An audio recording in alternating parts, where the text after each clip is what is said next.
요즘 어딜 가나 듣게 되는 소리가 있죠? 이 코로나19. 코로나19. 다들 걱정해서, 염려해서, 이 코로나19에 대한 얘기들을 많이 하는 것 같아요. 교회에서 보내는 문자도 코로나 얘기뿐이잖아요. 아마도 당분간 교회가 여러분들에게 계속 문자나 카톡을 보낼 수밖에 없는데, 아마 여러분들은 이제 교회가 보내는 문자가 많아지면 슬슬 여기서부터 짜증이 올라올 수 있어요. 귀찮아질 수도 있고, 그래도 상황이니만큼 여러분들이 마음을 좀 너그럽게 잡수시고 교회가 보내는 공지사항에 주의를 기울여 주시기를 부탁을 드립니다. 여러분, 지금 이 코로나19가 한순간에 우리 대한민국을 그리고 우리의 삶을 광야 한가운데 속에 가두어 버렸다는 것을 여러분 깨닫고 계시나요? 지금 세계 방금 확인했는데 73개국 정도가 우리나라 사람들의 입국을 거부하고 있대요. 이제 우리나라 밖을 나갈 수가 없어요, 우리가. 지금 우리들은 마스크로 스스로 다른 사람과 차단하고 다른 사람과 격리하고 있어요. 사업장마다 손님이 없어서 광야처럼 휑해요. 학교에 학생은 없고 빈 교실, 빈 캠퍼스만 있을 뿐이에요. 광야가 어떤 곳입니까? 아무것도 없는 곳이에요. 아무것도 할 수 없는 곳이에요. 다른 사람이 없기 때문에 외롭고 고독한 곳이에요. 초록색은 보이지 않고 온통 암갈색, 생명이 하나도 보이지 않는 암갈색 그 한 색깔만 있을 뿐이에요. 지금 대한민국 처지가 이런 것 같아요. 어딜 가나 마스크 색깔밖에 안 보여요. 사람의 얼굴색을 볼 수가 없어요. 코로나19 때문에 지금 우리가 뭘 제대로 할 수 있는 게 없어요.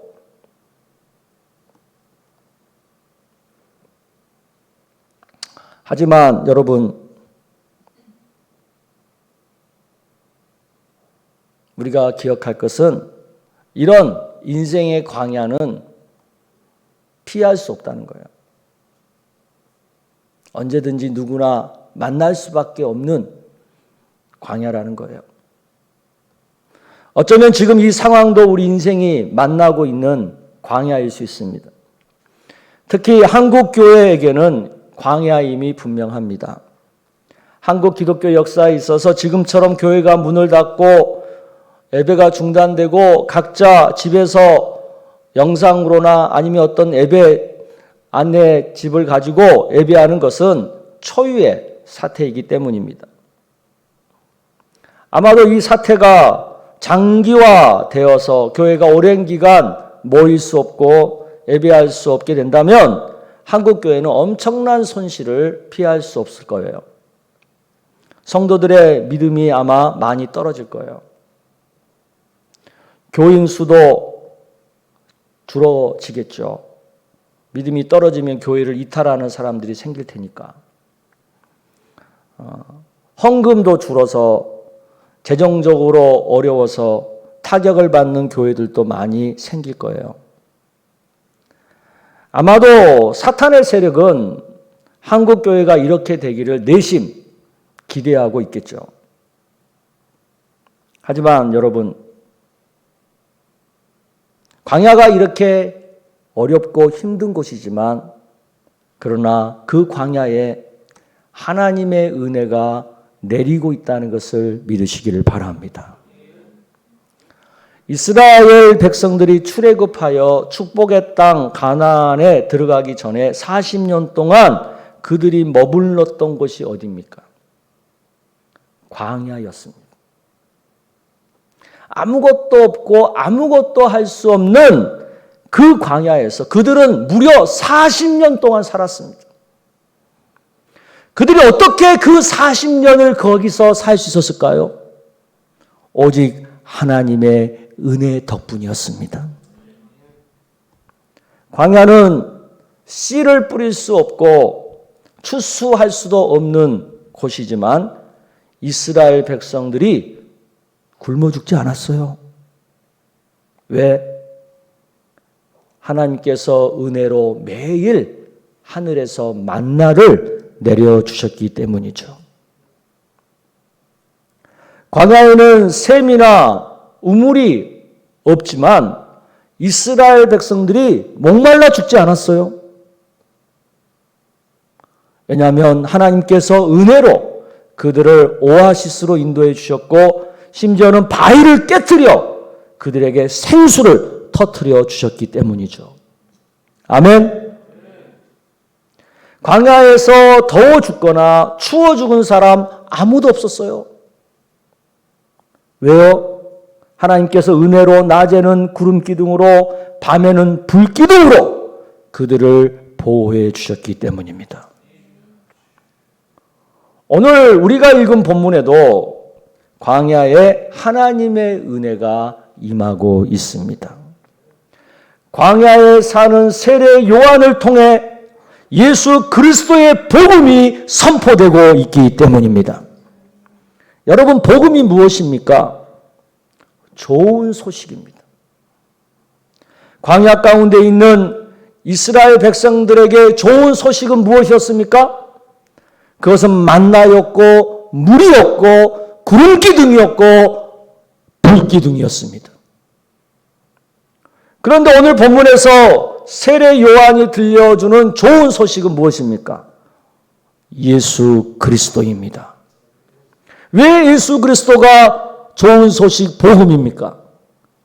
왜냐하면 우리 모두가 죄인이기 때문이죠. 죄인은 반드시 죄값을 치러야만 합니다. 그런데 그 죄값이 뭡니까? 사망입니다. 영원한 죽음입니다. 영원한 멸망입니다. 그리고 이 죄값을 우리 스스로가 해결할 수 없습니다. 그런데 예수님이 십자가 죽음으로 대신 이 죄값을 해결해 주시는 것입니다. 이것을 위해서 예수 그리스도가 이 땅에 오신다고 하니까 그 소식이 좋은 소식이고 복음인 것입니다. 예수 그리스도가 이 땅에 오셔서 하실 일이 무엇입니까? 성령으로 세례를 주는 것입니다. 즉 우리 죄를 완전히 영원히 씻어 주시고 우리 죄를 용서해 주시는 것입니다. 인생이 광야를 지날 때 꼭 받아야만 하는 은혜가 있죠. 우선 당장 우리 목숨이 살기 위해서 필요한 것들이죠. 만나, 물, 구름 기둥, 또 불 기둥, 이런 은혜가 필요하죠. 그런데 여러분, 더 중요한 은혜가 있어요. 그것은 예수 그리스도의 복음을 듣는 은혜입니다. 왜 이 은혜가 중요해요? 왜냐하면 예수 그리스도의 복음은 영원한 죽음에서, 영원한 멸망에서 우리를 영원히 살게 하고 영원히 구원받게 하기 때문입니다. 우리가 왜 코로나19 바이러스를 무서워합니까? 여기에 감염되면 우리가 죽을 수 있거든요. 또 이 코로나19 이 사태가 장기화되면 많은 사람들이 멸망하게 되거든요. 많은 기업이 문을 닫을 수밖에 없고 많은 가게가 문을 닫을 수밖에 없고 많은 사람들이 재정적인 어려움을 겪을 수밖에 없거든요. 우리 눈에는 보이지도 않는 이 신종 코로나 바이러스, 이것이 죽음과 멸망을 바로 우리 이 코앞에까지 가져다 놓은 거예요. 그런데도 사람들이 이 바이러스를 두려워하고 무서워만 하지 정작 예수 믿고 구원받을 그 생각은 하지 못하고 있다는 거예요. 이것이 너무나 안타깝죠. 사실 이런 때일수록 우리 성도들은 더 믿음으로 서야 되고요. 이럴 때일수록 아직 예수를 모르는 사람들에게 영원한 구원을 얻을 수 있는 복음을 알려줘야 되는 거예요. 특별히 우리 사랑하는 가족들에게, 아직 예수님을 모르는 가족들에게 이 놀라운 복음을 전해줘야 되는 거예요. 아멘. 인생의 광야를 지날 때는 하나님의 은혜를 받아야만 영과 육이 살게 됩니다. 은혜가 없으면 도저히 살아갈 수가 없는 거예요. 광야 가운데서 받는 은혜는요, 마치 이슬과 같아요. 소낙비가 아니에요. 이슬처럼 잘 보이지도 않고요, 잘 티도 안 나요. 그런데 나도 모르는 사이에 은혜가 내 인생을, 내 삶을 이슬처럼 적시는 거예요. 그래서 살게 해주는 거예요. 아멘. 매일 하는 말씀 묵상 가운데 이슬 같은 은혜가 내 심령을 적십니다. 가정 예배 가운데 이슬처럼 하나님의 은혜가 그 가정 위에 내리게 됩니다. 영상 예배를 드릴 때 하나님의 은혜가 내 영혼에 이슬처럼 임하게 됩니다. 이것을 믿으시기를 바랍니다. 특별히 제가 기대하는 은혜가 있습니다. 그동안 예배가 없던 곳에서 예배하게 될 때 그곳에 내릴 하나님의 은혜를 기대합니다. 그동안 교회에 나올 형편이 못 되어서 예배하지 못하던 사람들이 예배하게 될 때 그 심령에 하나님의 은혜가 역사할 것을 기대합니다. 특별히 가족들이 함께 모여서 가정에서 예배할 때 그 가정에 하나님의 은혜가 임해서 그 가정에 놀라운 역사들이 일어날 것을 기대합니다. 이번에 교회에 모이지 않고 대신 각자 처한 가정이나 특별한 장소에서 영상 예배하게 함을 통해 하나님께서는 이런 특별한 은혜와 복을 우리에게 부어주실 것을 저는 믿습니다. 인생이 광야를 걷게 될 때는 누구에게나 있어요. 그때 우리는 기억해야 됩니다. 하나님의 은혜를 받아야 살 수 있다. 그런 면에서 지금 우리 대한민국은 하나님의 은혜를 받아야만 하는 절실한 때라는 것을 깨달아야 해요. 그리고 우리 한국교회 성도님들, 특별히 우리 풍성교회 성도님들도 하나님의 은혜로 가득 채울 수 있는 절호의 찬스가 지금이라는 것을 깨달아야 해요. 왜냐하면 하나님은 광야에 처한 사람들에게 한량없는 은혜를 부어주시는 분이기 때문입니다. 맨 먼저 받아야 할 은혜가 뭘까요?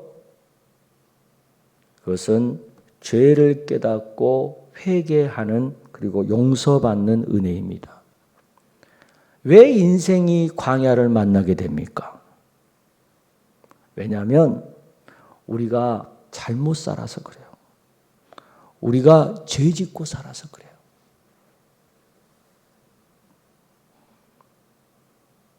광야를 만나면 내가 지은 죄가 뭔지, 내가 잘못 산 것이 뭔지를 빨리 깨달아야 해요. 그것을 자성하고 그것을 뉘우치고 회개해야 해요. 역대하 7장 13, 14절에 보면 이런 말씀이 있죠. 우리 한번 같이 읽어볼까요? 시작. 홍 내가 하늘을 닫고 비를 내리지 아니하거나 홍 맥두기들에게 토산을 먹게 하거나 혹 전염병이 내 백성 가운데 유행하게 될 때에 내 이름으로 일컫는 내 백성이 그들의 악한 길에서 떠나 스스로 낮추고 기도하여 내 얼굴을 찾으며 내가 하늘에서 듣고 그들의 죄를 사하고 그들의 땅을 고칠지라. 아멘. 이 말씀에 따르면 지금 누가 회개하고 누가 기도해야 되죠? 내 이름으로 일컫는 내 백성, 즉 우리 예수 믿는 자들입니다. 우리는 뭐 회개하라 그러면 막 세상 사람들, 뭐 나쁜 짓 하는 사람들, 이런 사람들이 회개해야 된다고 생각하는데 오늘 말씀에 따르면 우리 하나님 믿는 사람들이 회개해야 된다는 거예요. 우리들이 먼저 그동안 악하게 살았던 것이 무엇인지, 하나님 눈앞에 잘못 살았던 것이 무엇인지를 돌아봐야 해요. 제가 봤을 때는 가장 먼저 우리가 회개할 것은 하나님보다 다른 것들을 더 우선하고 더 높였던 우상 숭배라고 생각합니다. 하나님을 가장 먼저 사랑하고 가장 우선해야 되는데 우리가 그것보다 다른 것들을 더 우선했던 것들이 많잖아요. 다른 것들을 더 사랑했던 것들이 많잖아요. 그거 다 우상 숭배예요. 이거 먼저 우리 회개해야 돼요. 왜냐하면 하나님은 우상 숭배를 가장 싫어하기 때문입니다. 두 번째, 우리 믿는 자들이 회개할 때는 예수 믿는다고 하면서도 하나님 나라를 살지 못한 죄입니다. 예수 믿었는데도 불구하고 여전히 내가 내 인생의 주인 노릇하면서 하나님 통치를 받지 않는 거예요. 성경 말씀보다 내 생각을 우선하고 성경 말씀보다 세상의 풍조를 따르고 성경 말씀보다 어떤 정치 이념에 더 함몰되어 있는 거예요. 이거 우리 회개해야 합니다. 세 번째, 우리가 회개할 때는 우리 믿는 자들이 나라와 민족과 이 땅의 지도자들 또 열방의 죄와 열방의 지도자들의 잘못을 대신 회개하지 못한 것 회개해야 합니다. 우리는 잘못한 것에 대해서 서로 비난하고 비판하고 할 수 있어요. 근데 그 역할은 우리 믿는 자들의 역할이 아니에요. 그것은 정치 평론가라든가 사회 운동가라든가 정당의 정치인들이라든가 그 분야의 전문가들이 할 역할이에요. 우리 믿는 자들의 역할은 그들이 이런저런 얘기를 하는 걸 가만히 보면서 잘못한 것, 이 땅의 지도자들이 잘못하고 이 땅의 정부가 잘못하고 세계의 어떤 지도자들이 잘못하고 그런 것들을 하나님 앞에 가지고 나가서 예수 십자가 앞에 가지고 나가서 대신 회개해야 되는 거예요. 그게 우리의 역할이에요. 그런데 그동안 우리는 이 역할을 잘 못했어요. 이것을 우리는 회개해야 된다고 저는 생각합니다. 이번에 우리 믿는 성도들이 이것을 깨닫고 예수 십자가 앞에 나아가 회개하면 하나님께서 약속하신 대로 우리의 회개하는 기도를 들어주실 줄로 믿습니다. 그래서 죄를 다 씻어주시고 코로나19도 그치게 하시고 이 땅도 고쳐주실 것을 저는 믿습니다. 다시 한번 말씀드립니다. 광야에서는 광야에 처했을 때는 하나님의 은혜로만 살 수 있어요. 그 은혜는 예수 그리스도의 복음을 듣는 것입니다. 그래서 죄를 용서받고 하나님의 긍휼을 덧입는 것입니다. 이것을 믿으시고 더욱 하나님의 은혜 받는 일에 집중하시기를 축복합니다. 이번에 우리 공부하는 학생들은 학교 다니는 학생들은 지금 개학이 연기됐다고 지금 너무 좋아하는 것 같아요. 학교 안 가도 돼. 공부 안 해도 돼. 그런데 여러분, 이 기회가 여러분의 부족한 학업을 보충할 수 있는 절호의 찬스예요. 또 이 기간 동안 하나님 앞에 더 많이 예배하고 더 간절히 예배하면 하나님이 여러분들에게 큰 큰 은혜를 주세요. 이 은혜를 받을 절호의 찬스예요. 풍성교회에 속한 우리 성도님들, 영상 예배 가볍게 여기지 마시고 경건하게 잘 드리시기를 바라요. 예배의 자리를 내 가정에, 내 사업장에 세울 수 있는 절호의 기회입니다. 매일 말씀 묵상하는 거, 이거 귀하게 여기시기 바라요. 왜냐하면 말씀 묵상을 통해 하나님께서 특별하게 주실 은혜가 저는 이 시점에는 더 많다고 생각해요. 또 특별히 이번 기회를 통해서 가족들이 함께 모여서 예배하는 일에 특별한 관심들을 좀 가지셨으면 좋겠어요. 될 수 있으면 가족이 최대한 다 모이셔서 영상 예배도 드리시고 가정 예배도 드리시고 그러시길 바라요. 그러면 여러분 가정에 이번에 놀라운 일들이, 놀라운 하나님의 축복들이 일어날 줄로 믿습니다. 이럴수록 우리는 더 간절하게 하나님께 예배하고 더 따뜻하게 서로 사랑하며 살아야 될 줄로 믿습니다. 그래서 어려움을 만났지만 오히려 이 어려움을 통해 더 좋아지는, 그리고 더 귀해지는, 그리고 더 은혜 받고 복을 받는 그런 은혜의 시간들을 다 경험할 수 있기를 주의 이름으로 축복합니다.